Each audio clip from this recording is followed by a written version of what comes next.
Hey friends, welcome back to The Wild Photographer. We're talking about shutter speeds for freezing motion and wildlife. So basically, what shutter speeds do you need to freeze the movement of your subjects? And we're going to do a dive into all the different shutter speeds that I use, whether it's a resting animal, fast movement, a playful interaction, steady moving but calm movement. There's a lot to think about. Before I get going, I want to turn you on to, if you haven't already checked out my YouTube channel, it's another avenue, it's another channel for me to get more photo information out there to you, my loving audience. So if you'd like to go check that out, I'll put a link in the description, but you just search Court Whalen on YouTube and you'll find my channel where I do a lot of things like editing tutorials. I might do videos out in the field explaining certain things like how to photograph the blue hour, et cetera, et cetera. So yeah, great resource there if you would like to check it out. But without further ado, let's talk about shutter speeds for freezing movement. Okay, so I do have to step back and say there are two kinds of movement that I want to talk about here. So there is hand movement and there's subject movement. And these are different. Hand movement would be the minimum shutter speeds to freeze the movement of your hand holding the camera if you're not on a stabilizer, if you're not on a tripod. And then there's subject movement, which doesn't really matter if you're on a tripod. Doesn't matter how still your hands are. If the subject is moving, you could be rock steady, but there's still going to be movement in your scene. So we're going to be focusing on the latter, but I do want to start off with a little bit of like the hand movement part because that's a question I get asked often.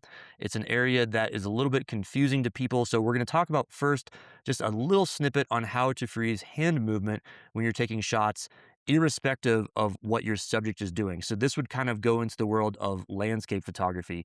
I will say, though, that I'm going to have a little special bonus part at the end to talk about shutter speeds for landscape photography, so we will revisit this. But again, I want to really talk about how to freeze hand movement. So there's this rule in photography called the 1 over the focal length rule. So just imagine like a division symbol, 1 over the focal length. And that tells you that the minimum shutter speed you need to freeze your own hand movement is roughly equivalent to 1 over the focal length of your lens. So if you're shooting at a 50 millimeter focal length, you really ought to be somewhere around 1/50th of a second. Okay. Now, with that, I have to talk about the role of image stabilization. And image stabilization is a wonderful thing. It's not new anymore, but it still kind of feels new. It's improving all the time. And image stabilization works different ways with different camera systems. There's in-body image stabilization, where there's actually a little bit of a floating sensor and a floating element that actually records the shot. And then there's image stabilization in the lens itself. And at least I know from the Canon lens lineup, there's almost like a gyroscope in the lens that's actually stabilizing it. So it's pretty ingenious. But remember, these things do not have anything to do with freezing wildlife movement. Wildlife movement by far and away is always going to be a faster shutter speed than this. So again, this pertains to really still subjects to begin with. So the thing with image stabilization is you'll often see on lenses and in bodies, they will say, oh, this is a 3-stop image stabilization equivalent, in this lens. Let's say it's a 100 millimeter lens and it's a 3-stop stabilization. That means that technically you could take the 1 over the focal length rule and you could go 1 over 100 for your 100 millimeter lens. You could go 1 stop slower, so 1 over 50. 2 stops is another half of that, so 1 over 25. And then 3 stops would be like 1 over 12, 1 over 13, roughly. So that means that the lens is telling you it's going to stabilize your own hand movement so much that you can shoot a shot at 1 over 13 of a second, 1/13th, and it's going to be the equivalent of that 1 over the focal length rule. Now, I have to say, I don't totally buy it. I've seen like 5.5 stop image stabilization systems in body, in camera, and we're talking about like really big numbers here, pretty extreme scenarios where this could work.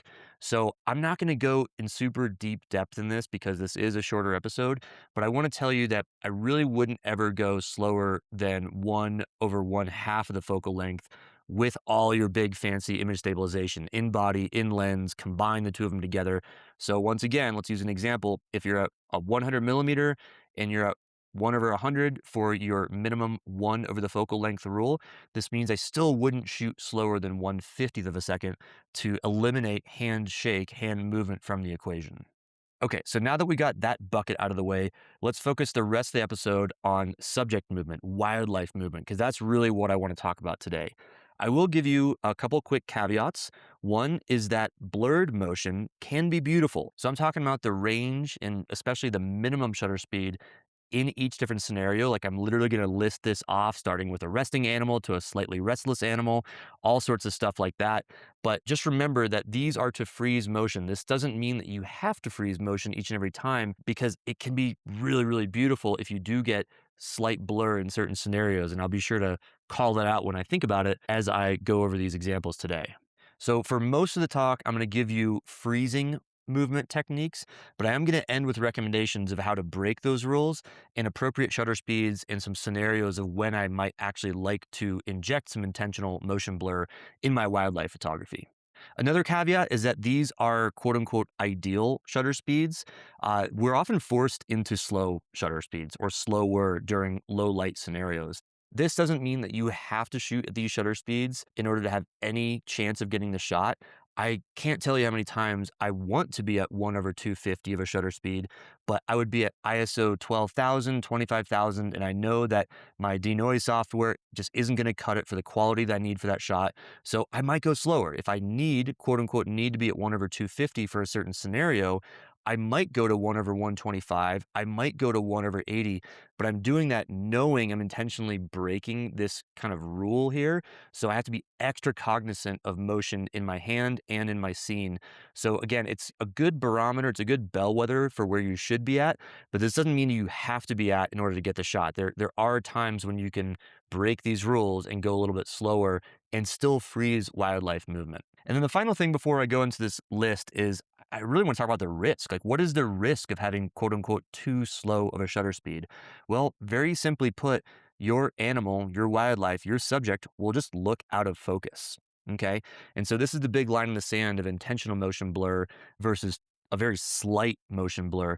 If you have just a little bit too slow, your animal is going to look blurred. And because you're focusing on that animal, everything's going to be blurred. Your background's going to be blurred because you're telling it to do that. So what you're going to end up with is kind of a botched shot.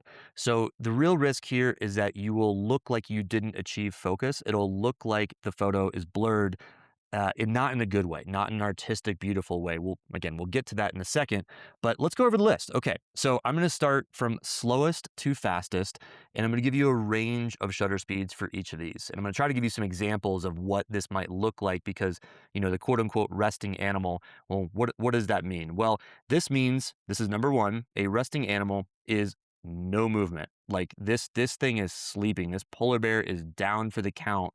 This bird is on the branch, not moving one little bit. This is somewhat rare for wildlife. I shouldn't say rare.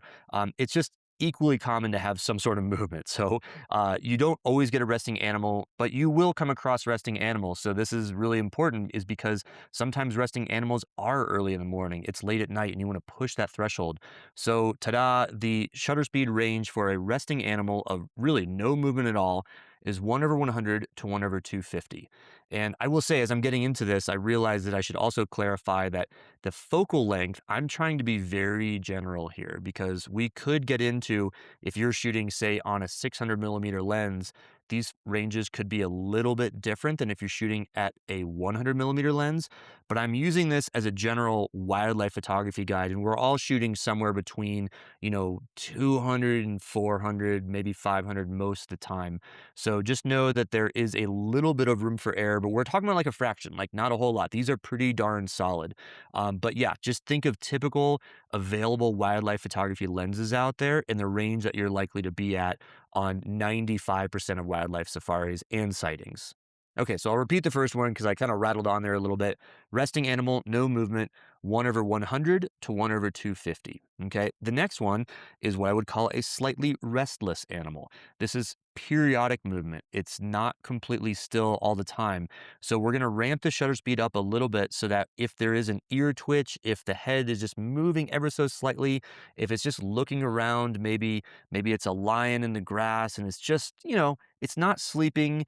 It is awake, but it's just a little bit restless. I would be at 1/200 to 1/320. Okay, so 320 would be better than 200, of course, but 200 is kind of my minimum, and I'm really aiming for 1/320. I should also say that faster than this is okay because we're trying to freeze movement. So if you're in the blaring sun and you got plenty of light and you're finding that with all the settings to get good exposure or the right exposure for your vision of the shot and you're at 1/500, that doesn't mean you need to drop it down to 1/320. These are just the minimums, okay? The next one is a restful interaction. And so here's where I'm going to start giving you some examples. This would be like a nursing cub. It might be a bear cub. It might be a lion cub. It's like they're definitely resting and chill, but they're moving around a little bit. Like you do need to freeze motion. You have movement in your scene. It's definitely not frenetic. It's not really active. We're not really capturing a certain behavior per se. It's a restful interaction. Okay. So this is 1/250 to 1/500. And I should say this is one where I'm definitely trying to bump it up a little bit closer to 1/500 because with any movement in the scene, especially with normal wildlife telephoto lengths, you need to be extra safe. And gosh, with that example, if you're photographing something as cool as a nursing bear, a nursing lion, that's something you wouldn't absolutely capture. So with all these, but especially this one, be on the safe side, maybe a little bit faster than 1/250, but in that range is safe. The next one is what I would call steadily moving, but calmly. Okay, so this might be a polar bear kind of wallowing around in the willows. It's kind of restless. It's more than periodic movement, like it's steadily moving, but it is calm. It's not jerking. It's not a twitching bird. It's not a startled deer. I would be at 1/320 to 1/600. Okay. The next one after that is going to be a playful interaction. This might be a baby gorilla playing with dad. We're steadily going up and we're at 1/500 to 1/800 now. Okay. So this is playful. Like you're really capturing moments. You're going to be capturing still shots, still images of a sequence of behaviors. Okay. So 1/500 to 1/800. And this is where we get into the territory. We're broaching into possibilities for intentional motion blur. I think personally, previous to this, these types of motions, like the steady moving, the restful interaction, the slightly restless animal, you don't really want to do intentional motion blur because it's probably not going to be successful. It's not going to come across as intentional. It's going to come across as just really lack of focus. But as soon as we get into legit behavior, so a playful interaction, this is where maybe a tumbling mountain gorilla, this is where the head swiveling around of dad or the arm extending out to try to grab the baby to bring it closer. This is where you might actually get into that intentional motion blur. And I'm not going to give you those shutter speeds just yet because I have a whole section on that. But to freeze that motion, once again, 1/500 to 1/800. Okay, next we're ramping it up continuously. We're going to rapid movement.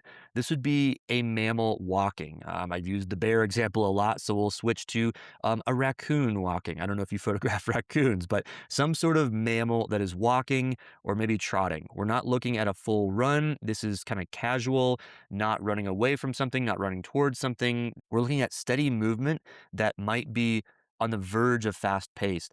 And I think 1/800 is really the minimum here, but your version, your sighting of a walk or a trot could be a little bit different. So I would quickly be ready to go up to 1/1000 or 1/1250. So my range here for steady movement, again, walking or trotting like a jog, would be 1/800 or 1/1250.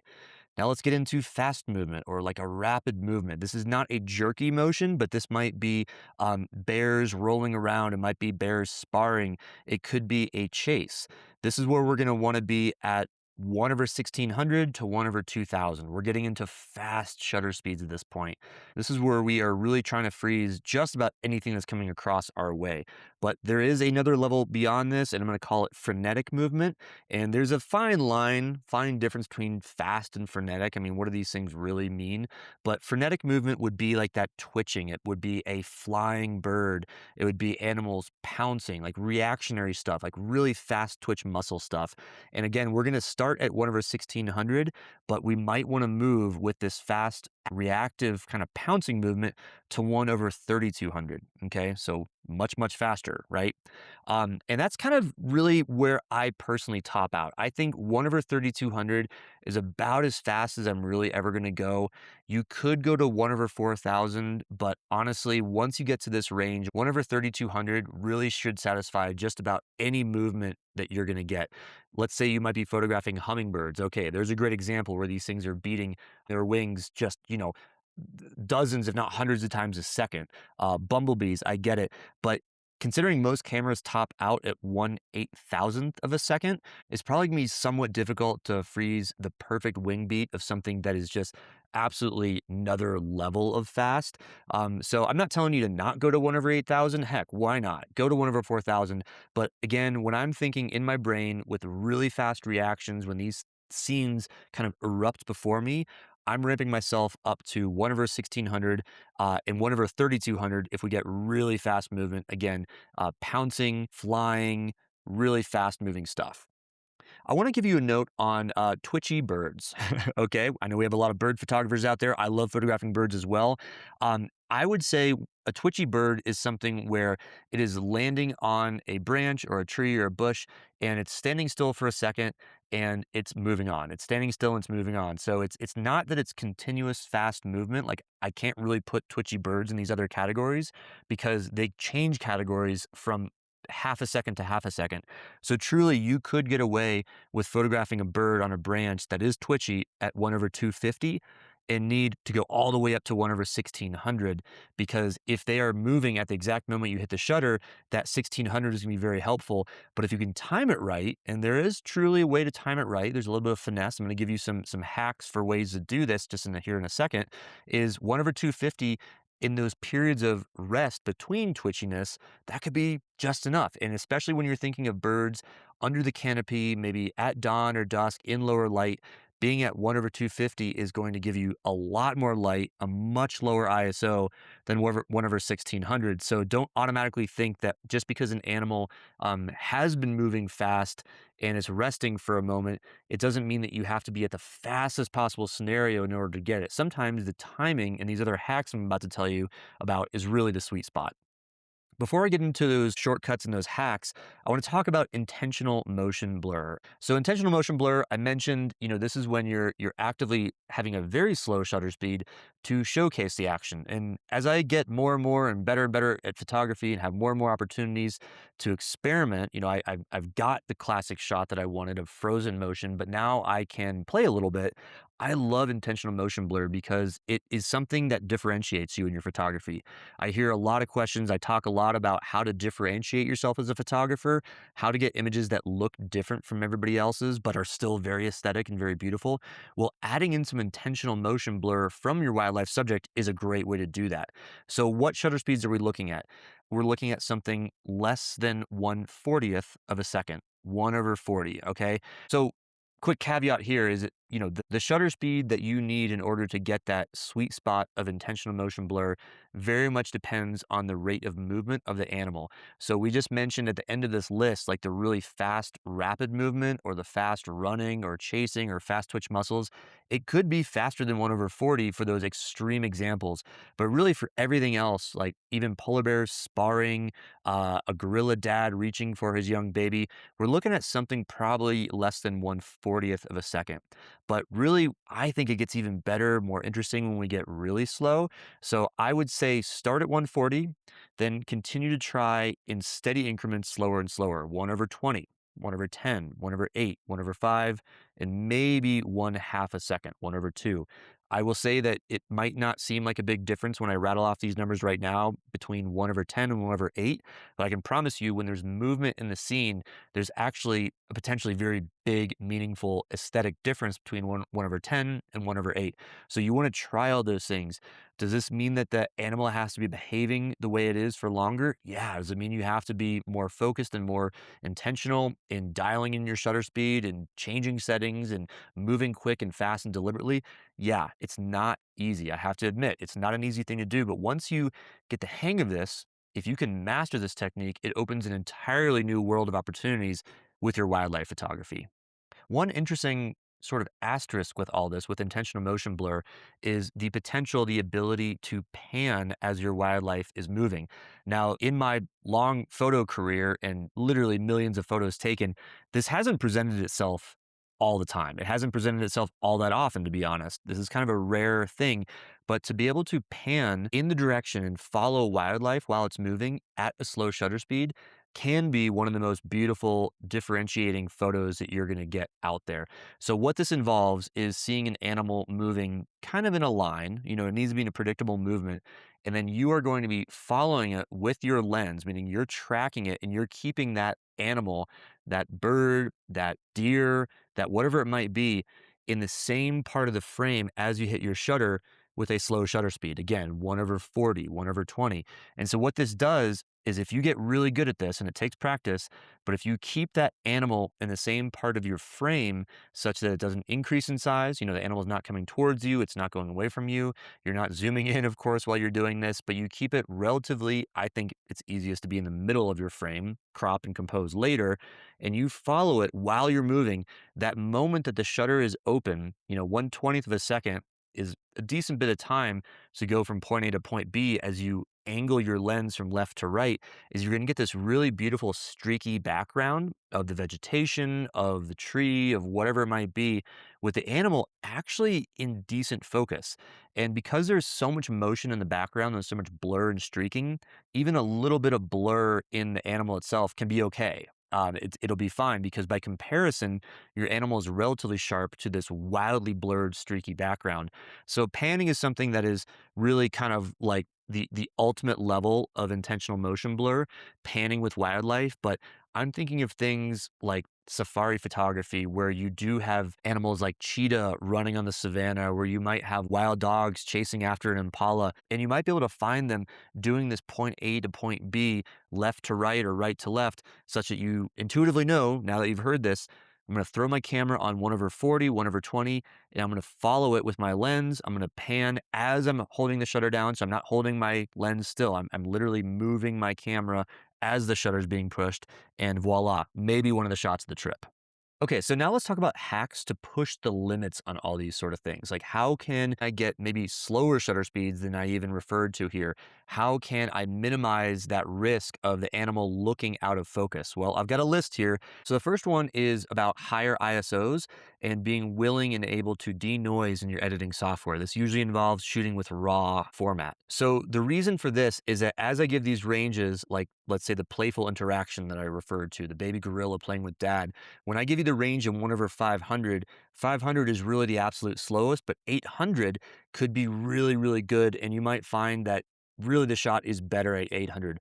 How do you get to 800 from 500? Well, in dimly lit rainforest, cloud forest conditions, sometimes it's going to really take a hit on ISO, but being able and willing to get to those higher ISOs, maybe you have to put your ISO on auto like I do. Maybe you have to deliberately increase it from 1600 to 3200, but being ready to denoise in your post-processing software with shooting in raw format. So denoise software has come such a long way in the last few years, and it continues to get better. Every version of Lightroom, Photoshop, Camera Raw, Topaz that's out there that continues to come out, the denoise gets better and better. So essentially the photo looks less and less fake. In early renditions of this, it had a bit of a sort of a soft look to it. It would unsharpen and then resharpen. It didn't look all that good, but higher ISO and being ready to denoise your photos of fast action and fast moving wildlife is a sure bet that with each of these ranges, you can go ahead and be at that upper range as well. The next one is simply make the subject smaller in your scene. So if you are forced to because you don't want to go to a higher ISO or it's just so dim and dark outside that you can't help but be at the lowest number or maybe even lowest in each of these ranges, simply putting the subject smaller in your scene is a really great way to do so. So this means that A, you're going to be using a wider field of view. So you're going to be using less focal length. So in other words, if you were to usually shoot your wildlife shots on a 300 millimeter, think about going out to 70, 80 millimeters. By being smaller in the frame, it's going to have less emphasis in the shot. And therefore, if it is slightly out of focus, it's not all about the animal. It's not all about the wildlife. It's an environmental portrait. It's a photo of the landscape with wildlife in it. In addition, because you have a wider angle, it's going to be less susceptible to that general movement that I was talking about before. So making your subject smaller in the scene may not be your first plan. It may not be exactly what you want. Your vision for the photo is a big filling the frame wildlife shot. But again, if you're forced into pushing the limits, that's a great hack is just zoom out and put the subject as a smaller part of your scene. The next one, smaller F number, right? Okay, so if you're finding that you're at 1/500 at f4 and you have an f2.8 lens, when you go from f4 to f2.8, that allows you to double your shutter speed for the same exposure, okay? Because each one is one stop of light in each direction. So going from f4 to f2.8 doubles the amount of light, and now going from 1/500 to 1/1000 halves the amount of light. So you end up back where you started. So f4 at 500 is the same thing as f2.8 at 1/1000. Now, are there a lot of lenses out there that go down to f2.8? No, they're pretty elite, but this might be, of course, the time to say, you know what, I'm shooting a lot of low light stuff. I'm shooting a lot of fast action stuff. I need to upgrade my lens. I need to rent a lens, and that might just be what it takes to get the job done. In fact, the nomenclature for those f2.8 lenses and those lenses with low f numbers, they're called fast lenses because you can get fast shutter speed. So it's a very simple equation, and being able to get a smaller and smaller f number means you can push the limits faster and faster with your shutter speed. So you can also inject stabilizers into your shot. So this might be internal body image stabilization or lens stabilization like we talked about already. It could be a tripod, a monopod, a gimbal. It could be bracing your lens on a railing maybe. But remember, those only freeze your hand movement, okay? So you can have the biggest, fanciest gimbal out there, but that doesn't slow the wildlife down. It doesn't lessen the blur of wildlife. So just keep in mind that stabilizers are great. They are an excellent hack. They're a wonderful thing to have, but they're not a catch-all and they're not going to help you a whole lot in freezing wildlife movement. The number one thing you can do is ramp that shutter speed up faster and faster. And again, the two main things you can do to balance that out is lower F number or higher ISO. The next thing is lean into the blur. We already talked about that. Embrace the blur, have it intentional. Sometimes it doesn't work, sometimes it does, but leaning into it is never a bad thing when it comes to the storytelling and the vibe and the feeling of photography. The next one is probably my favorite. This is going to be a big one for freezing motion, and this goes for just about everything out there from gently moving animals all the way to twitchy birds. Is if you notice a scene where you really need to freeze wildlife movement, put your camera's drive motor on the fastest possible, or at least the second fastest. Sometimes these things are wild and out of control at like 60 frames a second. You probably don't need that, but 20 or 30 frames a second can be absolutely amazing. So let's go back to that twitchy bird example. If you find that this bird from second to second is flying and moving and turning around and then it rests for a half a second, what you're going to find is if you're firing off 10, 20, 30 frames a second is all of a sudden you're going to get like a few shots every time it stops moving. So the high drive motor is probably the number one thing that you can do outside of changing your aperture and changing your ISO to increase the chances of getting frozen wildlife movement with slower shutter speeds. Because remember, if you can photograph a resting still animal, you can probably go down to 1/250, maybe even slower. So if you capture it in those moments, even if they're split seconds, moments of resting or not moving, then all of a sudden you got the shot. So high drive motor, that's my number one hack of all these. And the final one is more about intentional motion blur because remember, if we get into these slow shutters, we start to inject the idea of hand movement. So remember, if you're shooting at roughly 1 over the focal length and you're at 100 millimeters or 300 millimeters, you're at 1/300th of a second. But I just told you to shoot at 1/20th of a second. So how do you do that? Well, you got to be as still as possible. So one way that I like to do it is, of course, hold my camera with both hands. I find that using the viewfinder actually helps because then there's a third point of contact. So hand, hand, and forehead. And then what I do, if I can, being in a vehicle or on a walk or even on a canopy bridge makes it a little bit difficult. But if you can get to put your elbows on your legs or elbows on the ground or somehow brace your elbows so there isn't that movement up and down from the hinging of your shoulders and movement of your arms, you're going to find that that injects some pretty good stability into your shot.